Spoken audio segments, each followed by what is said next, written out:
13. The International Center of Education.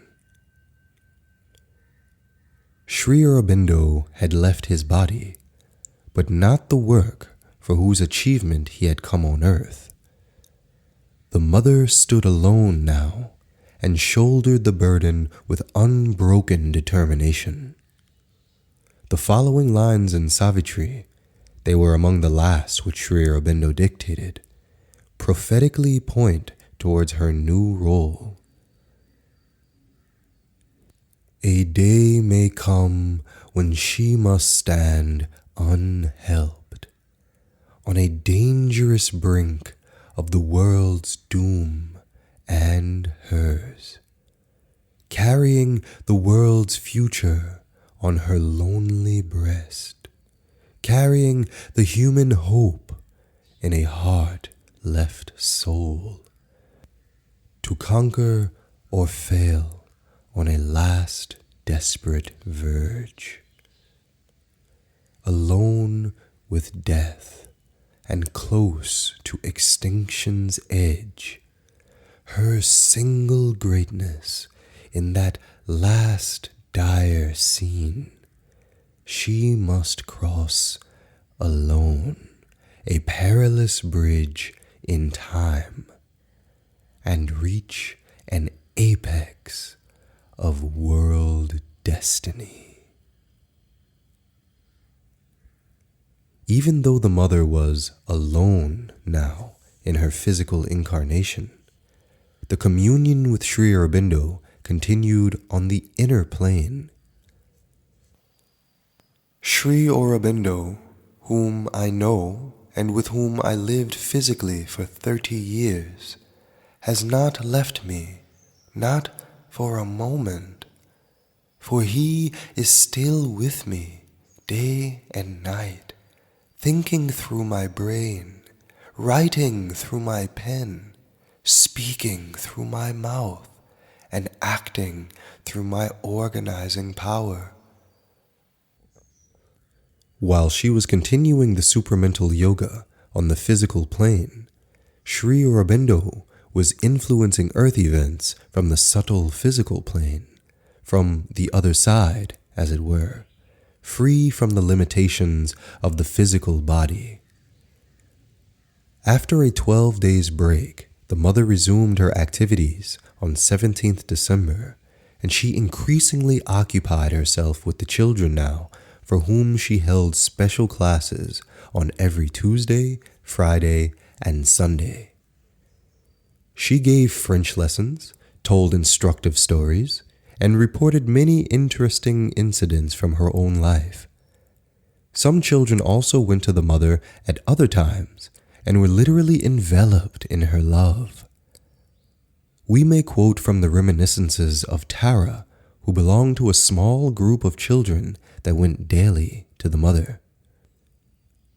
We used to have a real little ceremony every day. After we had offered our flowers to the mother, she chose a few of them for each of us and gave us each a big red tomato. Then we would form a little circle, placing our arms around each other's shoulders. Pramesh stood in the center of the circle. The mother drew us towards her until our heads touched and came into contact with hers. Then she would concentrate for a moment before saying au revoir to us. The youngest member of this group of children was 2.5 years old.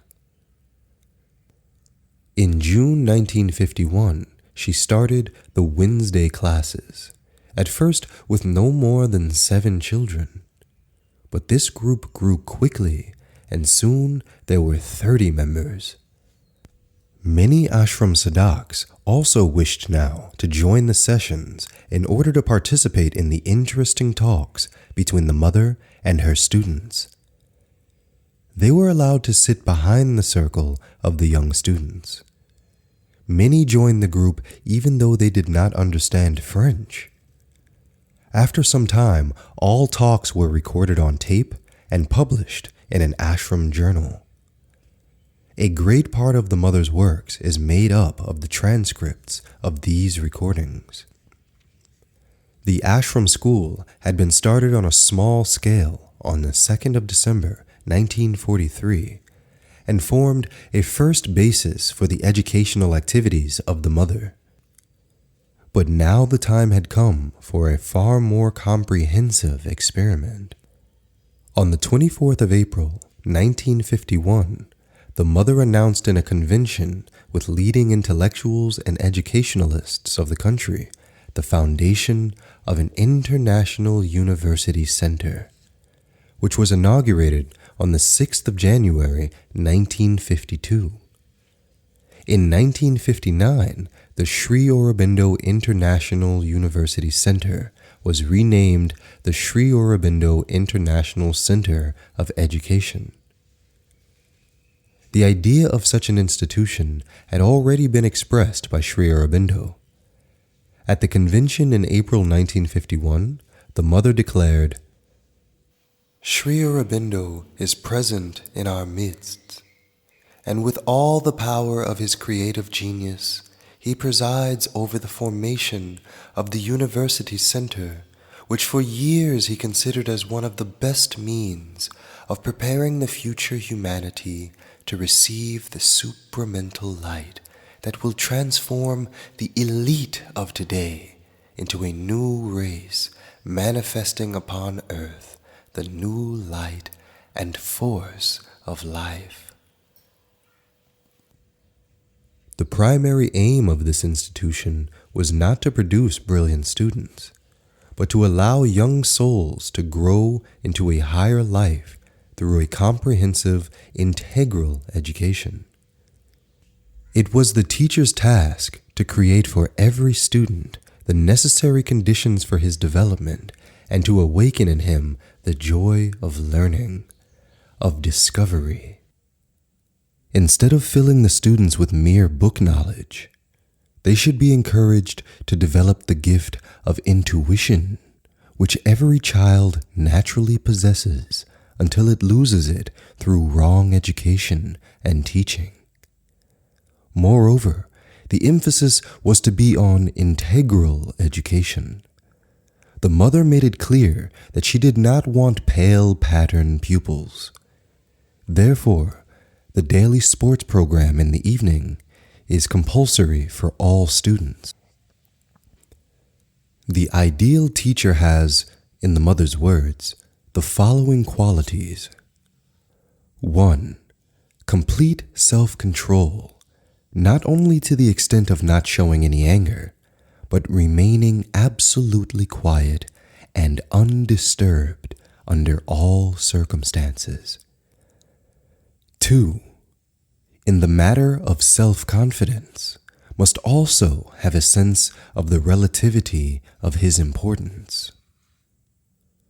Above all, must have the knowledge that the teacher himself must always progress if he wants his students to progress, must not remain satisfied either with what he is or with what he knows.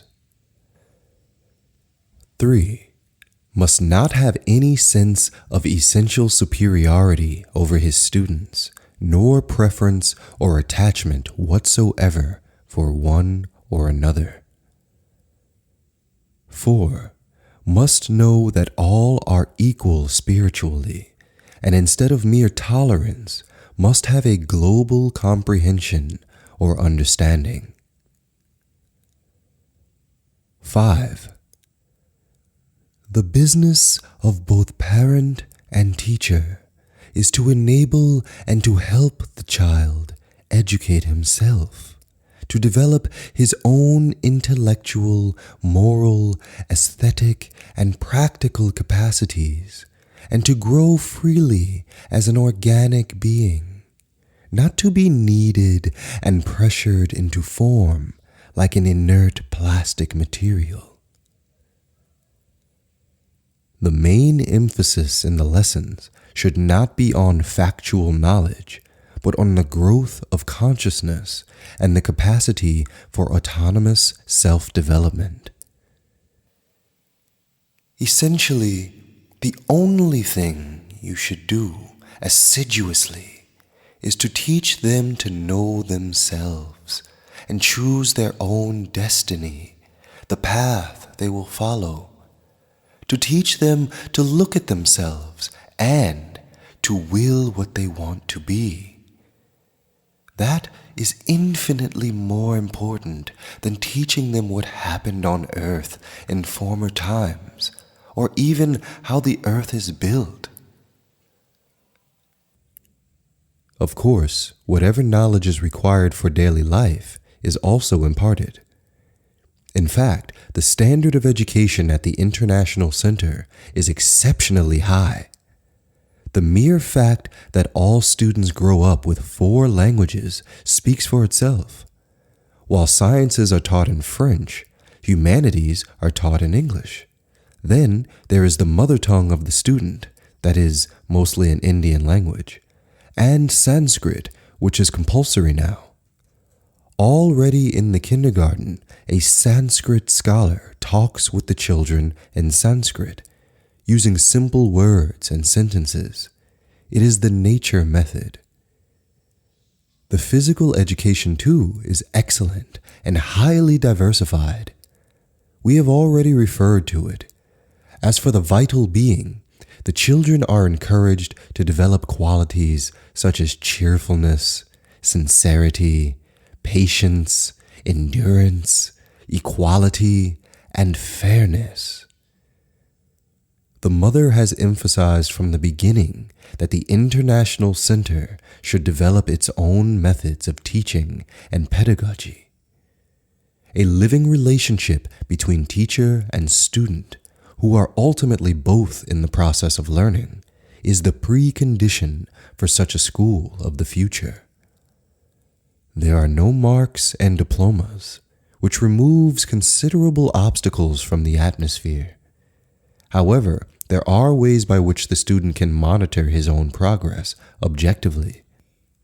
The common mentality of learning for success and career, the habit of swatting and cramming, which is widely spread in India no less than elsewhere, was here to be overcome so that the joy of learning and researching could be fully developed.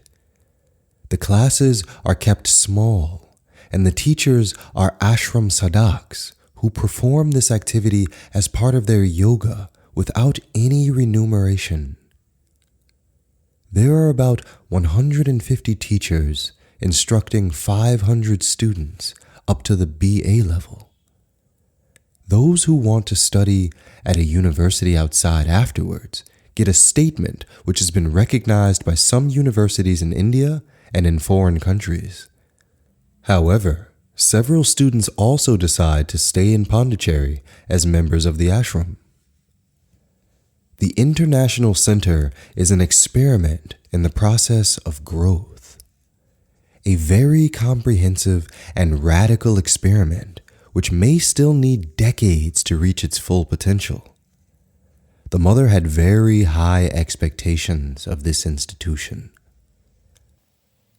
I am perfectly sure, I am quite confident, there is not the slightest doubt in my mind that this university, which is being established here, will be the greatest seat of knowledge upon earth. It may take 50 years, it may take 100 years, and you may doubt about my being there. I may be there or not, but these children of mine will be there to carry out my work. And those who collaborate in this divine work today will have the joy and pride of having participated in such an exceptional achievement. And here once more is her call to the teachers. We are not here to do only a little better than what the others do. We are here to do what the others cannot do, because they do not have the idea that it can be done. We are here to open the way of the future to children who belong to the future. Anything else is not worth the trouble and not worthy of Sri Aurobindo's help.